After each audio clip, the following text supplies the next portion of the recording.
Blessings, everyone. I would like to share with you the disadvantages of taking over a church. All right, the disadvantages of taking over a church is that in as much as you've been trusted, in as much as you've been appointed or recognized that you can take over, you have to know that there are serious challenges. I am a pastor. I've pastored the church for over 8 years now. I've taken over 2 churches and I've pastored those churches successively. I found some of the churches low with a very bad number, and by the grace of God, not by my strength but by the Spirit of God, I managed to pull up the number by the grace of God. So I just want to share with you, and I believe it will help you. So the first thing is that people will not love you right there. People will not trust you right there.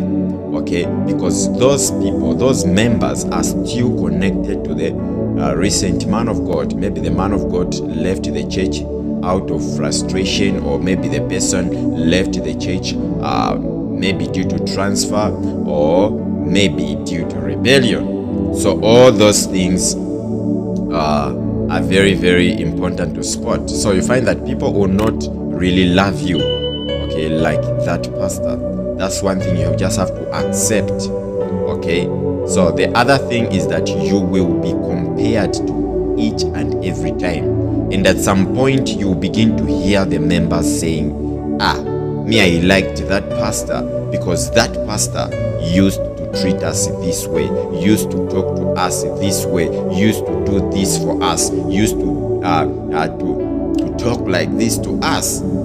Okay, so you'll be compared to, and one thing that can make you struggle is that if you don't tolerate nonsense, or maybe that pastor was tolerant, okay, maybe that pastor was tolerant, or that man of God was tolerant, then you yourself, you are not a nonsense taker. Okay, you are open. If you see something wrong, you point it and you tell the person not to do that again. And you find that some members will find it very hard. Okay, they'll see you as a bad pastor. They'll see you as a very a very unspiritual person, a person who doesn't have love inside, because maybe you are too open. You don't like to see things hanging around. You see, you have your own way to operate. You see, so, and temperaments are different. Okay, maybe that person was phlegmatic, or was a sanguine, was choleric.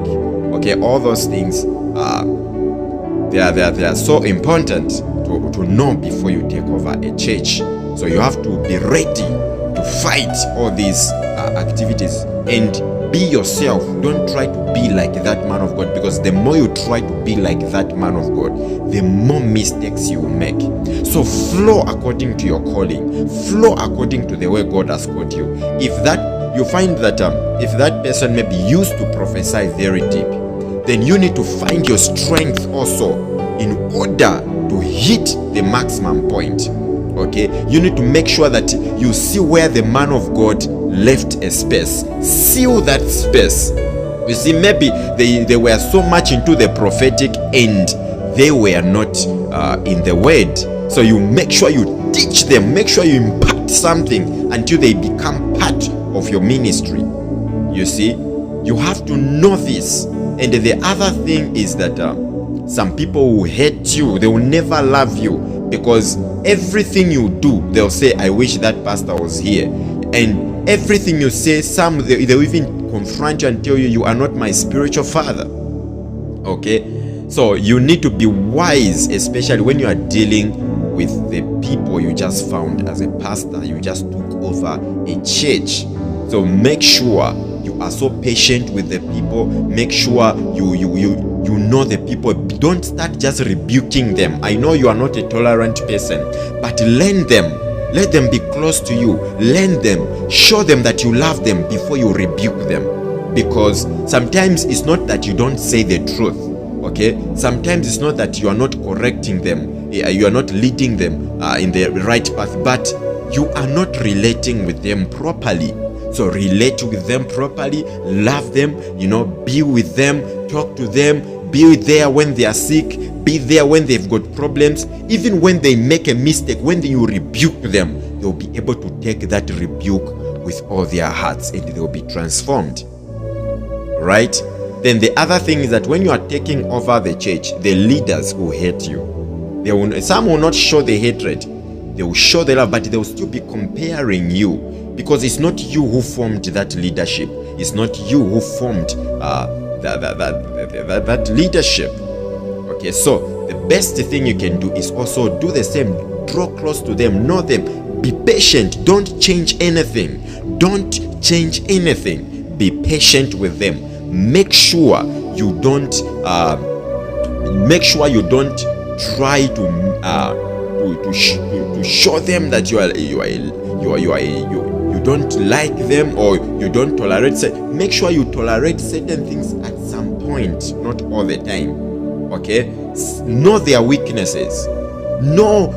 Find out why is this person in this position before you mess up. Because some people may not perform because they don't see you as worthy to send them, okay, or to be helped by them. They don't see you as worthy. So you have to be patient until they are persuaded to help you. So don't be in a hurry to change things. Otherwise, you mess the things up and you will not recover from the mess. And the church may even die from that point. And make sure you don't chase people anyhow, because sometimes you may chase the key person of that church.